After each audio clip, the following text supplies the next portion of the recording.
வணக்கம் மக்களே. இன்றைக்கி நம்ம என்ன பார்க்க போகிறோன்னா உருளைக்கிழங்கு முருங்கைக்காய் போட்டு வச்சா சிக்கன் குழம்பு பார்க்க போகிறோம். அதுக்கு 2 டேபிள் ஸ்பூன் நல்லெண்ணெய் ஊற்றி ஒரு பெரிய சைஸ் வெங்காயம் 100 கிராம் வெங்காயத்தை போட்டு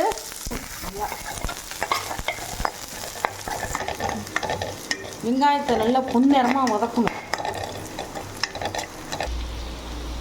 வெங்காயம் நல்லா பொன்னிறமாக வதங்கிருச்சு.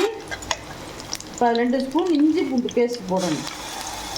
இஞ்சி பூண்டு பேஸ்ட் போட்டு நல்லா பச்சை வாசனை போகிற அளவுக்கு நல்லா வதக்கணும். இது வதங்கின பிறகு 2 பெரிய தக்காளி 300 கிராம் சிக்கன் எடுத்து வச்சுருக்கேன். அதுக்கு 2 தக்காளி ஒரு 100 கிராம் வெங்காயம் போட்டு அதையும் நல்லா வதக்கணும்.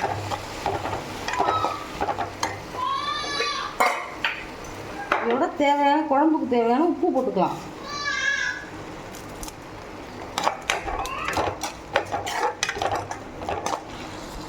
தக்காளி நல்லா பச்சை வாசனமாக வதங்கிருச்சு. இப்போ குழம்புக்கு தேவையான ஒரு 1.5 ஸ்பூன் மிளகாத்தூள் போட்டு அதையும் கலந்துக்கணும். அடுப்பை பாதி அடுப்பு வச்சுக்கணும், இல்லைன்னா மிளகாத்தூள் கரிஞ்சு போயிடும்.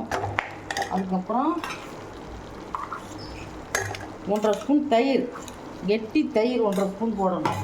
அதையும் போட்டு இப்போ ஃபுல் ஃப்ளேமில் வச்சு நல்லா கலந்து விடணும். இப்போ அரிஞ்சு வச்சுருக்கிற 100 கிராம் உருளைக்கிழங்கு, ஒரு பெரிய சைஸ் முருங்கைக்காய், இதையும் இதில் போட்டு நல்லா வதக்கணும். இதை வதக்கி வச்சுருக்கிற சிக்கனையும் இதில் போட்டுக்கணும்.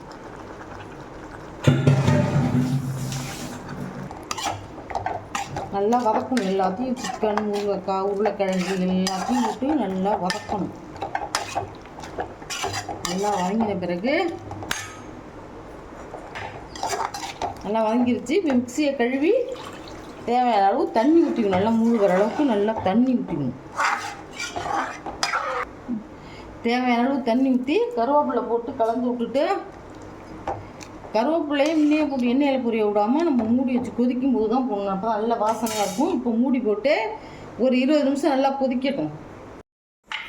இப்போ சிக்கன் குழம்புல எல்லாம் நல்லா காய் சிக்கன் எல்லாம் வந்துருச்சு. தேங்காய் அரைச்சி ஊற்ற போகிறோம். அதுக்கு 1 ஸ்பூன் சோம்பு, 3 முந்திரி, 3 பாதாம் பருப்பு, 1/4 மூடி தேங்காய்.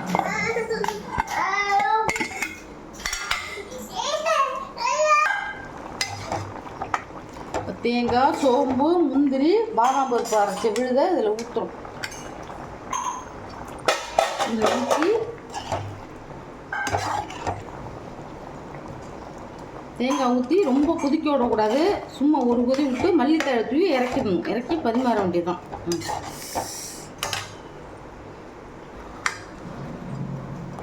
சிக்கன் குழம்பு ரெடி. இப்போ என்ன பார்க்க போகிறோன்னா சிக்கன் கோலா உருண்டை. அதுக்கு தேவையான பொருள் என்னென்னா, ஒரு துண்டு இஞ்சி, ஒரு 4-5 பூண்டு பல், 1 ஸ்பூன் சோம்பு, 2 ஸ்பூன் பொட்டுக்கடலை, ஒரு வரமிளகாயை கிள்ளி போட்டுக்கணும். கிள்ளி போட்டுக்கிட்டு இதை நம்ம அது மாதிரி நைஸாக அரைச்சி வச்சுக்கணும். அரைச்சி அதுலேயே சிக்கன் பீஸ், நான் ஒரு 200 கிராம் சிக்கன் பீஸ் போட்டிருக்கேன். எலும்பு இல்லாத சிக்கன் பீஸு. சிக்கன் பீஸோட ஒரு 1/4 டீஸ்பூன் மஞ்சள் தூள் போட்டு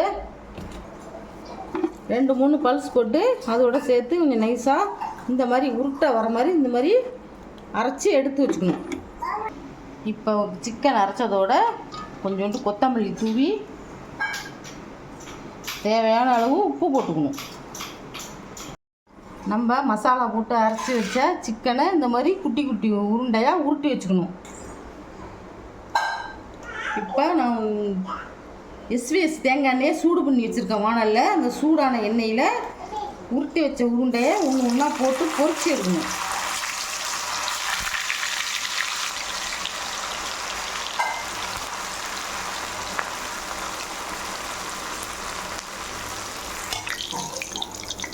உருண்டை ரெடி.